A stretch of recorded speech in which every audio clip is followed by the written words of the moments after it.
Hello everyone, my name is Uzo and welcome to iAuthentic. Today I've got Chris, my husband. Hello. And a dear friend Fola.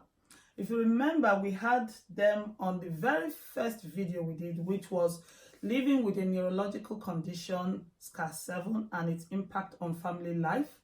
And at the end of that video, we spoke about Chris joining Bible Institute, and that in this next video, we're going to talk about it.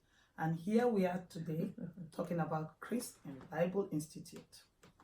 So, if you remember from the last one, and if you didn't watch the last video, the very first video, I suggest you go look for it on our YouTube channel, iAuthentic.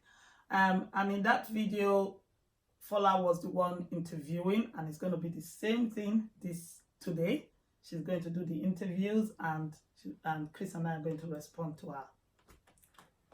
Okay, thank you, Uzo, and I'm looking forward to this. So, Bible school, Chris, that is fun. So I guess if you're like me, you most likely are wondering, why did you decide to go to Bible school? The hassle, the inconvenience, all of that when you think about Chris in Bible school. Why did you decide to go to Bible school, Chris? First, I didn't give too much thoughts to the inconvenience of the logistics. I just wanted to be more equipped, to deal with the challenges life would throw at me as a Christian. So I just went for it, knowing that it would be a good thing. It can only be a good thing. Yes. And did you speak to Uzo about it? Was there a conversation? Because the unique thing about it is that the two of you started Bible school together. So how did we get there? We didn't have a long conversation. We'd agreed mentally, honestly. Somehow we just wanted to do it together. So. Uzo, is that right from your perspective? You just wanted to do it together. Well, I don't think we really thought about the fact that we're doing it together until we started doing it together. When it came up about going to Bible Institute, it was, Chris, do you want to do this? And he said yes. And we thought, let's just do it. So we did not explore that part about doing it together, which was a great thing at the end of the day. Yes. And I think, obviously I teach at the Bible Institute, and I think it's always good and it's quite unique when you see a couple coming together and are learning together. I think that's absolutely beautiful. But I also know that it also has its own logistical challenges, because you have to bring Chris into the Bible Institute, then you have to rush off, then you have to come back. Do you just want to explain a little bit about that so people get a sense of what it really is like getting the two of you into the class? Yes, that's I don't know how we didn't think about that at the beginning. So our son Kanye has maths lessons on Thursdays.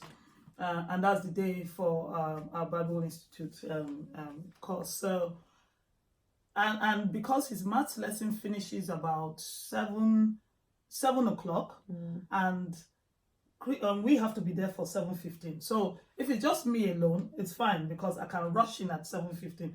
But then I have to think about bringing out the wheelchair for Chris getting into the wheelchair, then wheeling him to the door, then settling him. So my plan, which has been the plan, but it's changing this time because it was really, it was, the headache it caused, was I'll drop Chris off so that he can take his time and get into the class and settle down.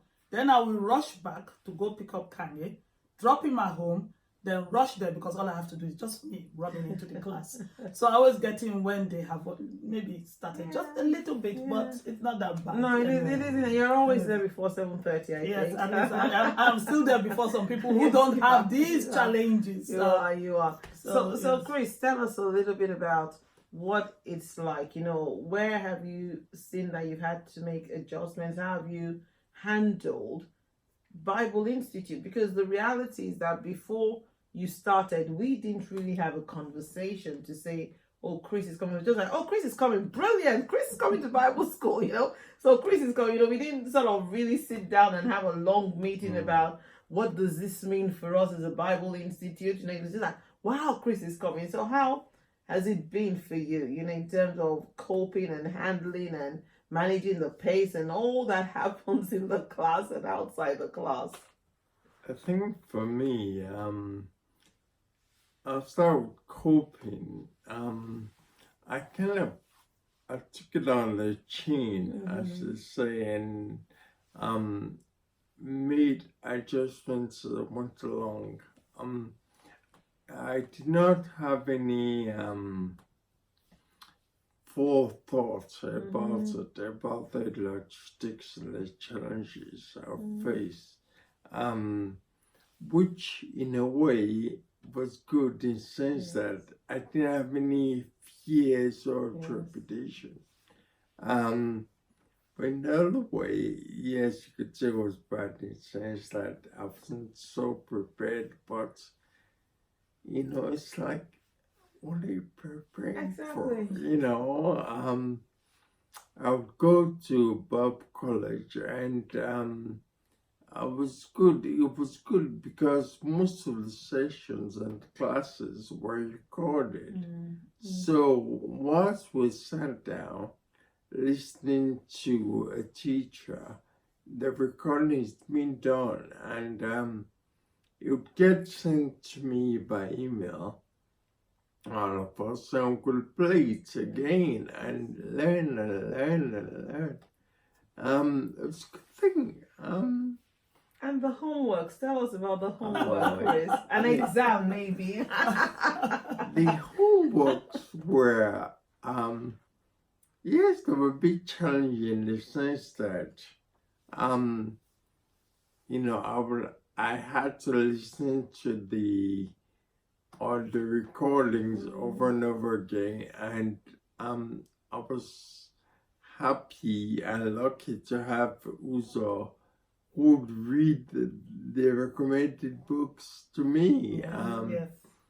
She just liked to do it, and she would do it and read it aloud, and so maybe like 2 chapters a night, and I'd be like, yeah, it's good, you know, learning together in that way. I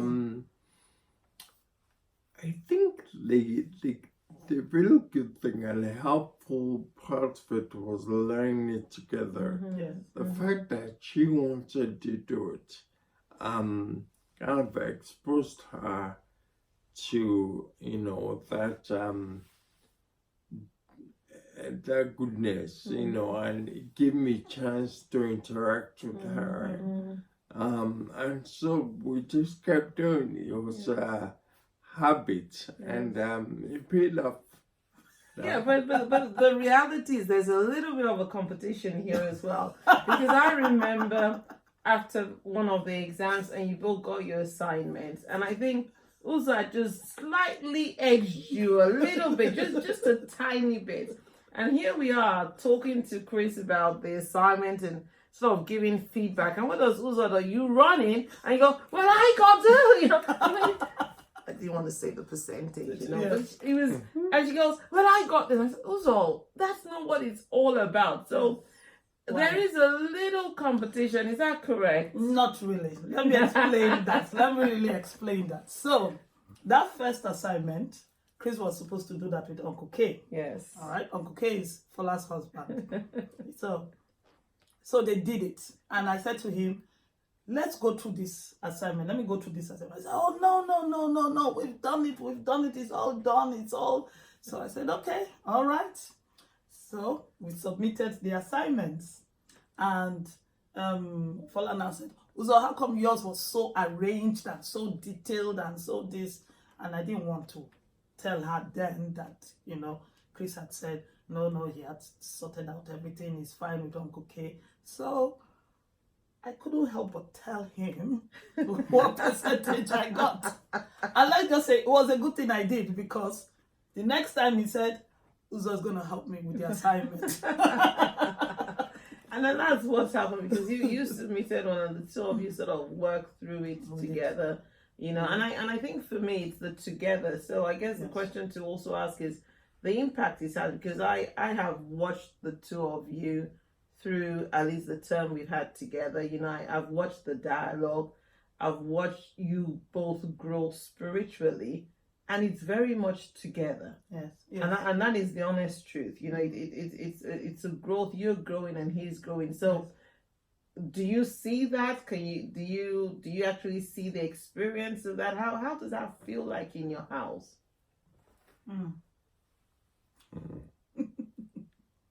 Okay.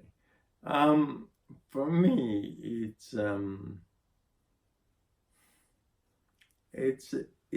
it's just another chance to take a step forward in terms of togetherness. I mean, this is what I've been through. We've been through it all, you know, and so every time we're involved in something together, you know, we kind of we draw strength from each other, and it always tends to work out good, you know. I don't know better to articulate that. I think it's helped all of us as a family, because even with the assignments, yes, I help you with the assignment, but it's just to tidy it up, because you do it with the children, so that it won't look like, you know, we're both saying the same things in our assignments. So what you do is you do the assignments with the children, and then I tidy it up. So I think it has helped everyone, everybody in the family, because they're seeing what their parents are doing. It's about God. It's about, you know, how God is. It's about learning more about God. So it's been such a positive impact on everyone. And when we say everyone, you know, because he has to call in this person to come and help him type a bit, and the other person to come and help him type a bit, and then they have to listen to it, and then we've got the handouts, and they're thinking, okay, I've got my work, and I'm, you know, but because we did a lot of that during the holidays, it helped everyone. Yes. And I think it must be such a joy for the children to see the two of you doing this. You know, I can only imagine what they must be thinking and all the stories they're going to tell later on, you know, about our parents in Bible Institute. But Chris, coming back to you, what's been the best part? I mean, I know it's still early days, you know, but so far, I'm assuming so good. But what's been the best part for you? And if you're going to encourage somebody else who most likely may be thinking about it or hasn't even thought about it, you know, what would you say? I would say the best part is just the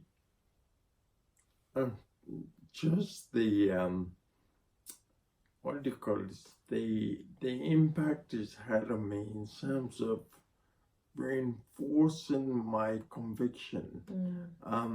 To be specific, I take something like faith, you know.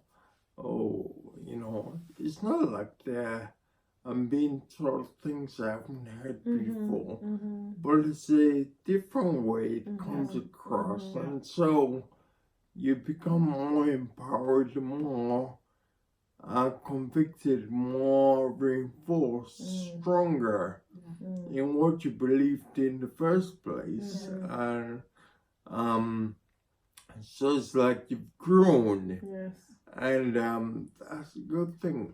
I'll do it again, you know. Yes. And I think for me, the process of making that decision to do it, you obviously thought about it a bit, you know, you saw it as something that would be good for you, but you made a decision that where you were not limited in your thinking by your circumstances. Does that make sense? You know, you didn't allow that to limit something that you felt, this will be good for me, this will be good for my family, this will be good for my faith, you know, but you made that decision. And I think that's an encouragement for anybody, you know. And I don't know if you want to talk a little bit to that, about that step of making a decision beyond yourself in some respects. And that really is what our faith is about in some ways. But that's what I see that you have done, because many people may want to make a decision of some type, but you then look at all the circumstances around you and you think, you know what, maybe in a year's time, or maybe in 2 years time, or you know, maybe somewhere down the road, or maybe when things get better, or you know, all of that, you know. And then you end up missing up on so many possibilities and potentials in life. So I'm going to throw that back at you, because obviously that takes a lot of courage and strength to do that. So how, just help people to understand how.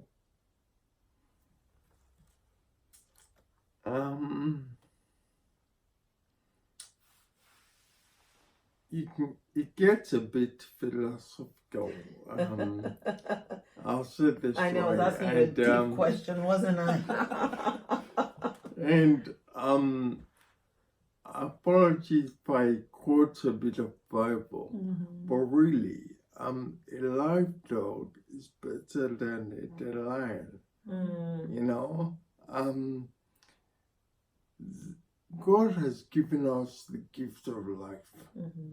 You know, my conviction is that once you're able to breathe, then you can, you know, you can have, once you have mind, you can just apply mind. And so the encouragement for me is that there are opportunities out there, you know, that God has put for you to take advantage of. And don't squander them. Don't, you know, don't throw them away. Don't waste them. Yes, we pray for long life to be 120, but hey, you know, God has the final say. If Jesus Christ could die at 33, you know, hey, you know, he came to fulfill purpose. And that's the thing. Part of your purpose may be to learn more about the Bible from Bible Institute. So go for it. Yes. When you have the chance, go for it. Yes. Don't wait till next year, because you may not be here next year. You know, the opportunity is there. So just go. Uzo, do you want to say anything about that?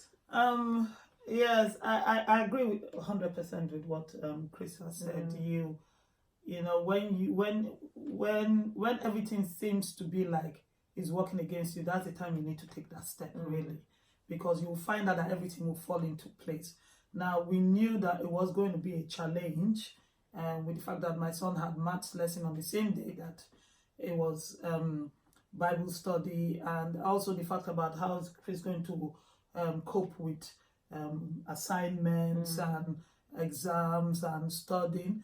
But you know, you just take one step at a time. That's right. And if you go onto uzonwuga.com, my website, there's one of my blogs where I was talking about not the whole staircase. So you would see a staircase, but you just take one step at a time, and you need to take that first step. You need to take that step, and then you find out that it's easier. It's much easier than you think. So I had trepidation when he said yes, because I was thinking, how are we going to do it, really?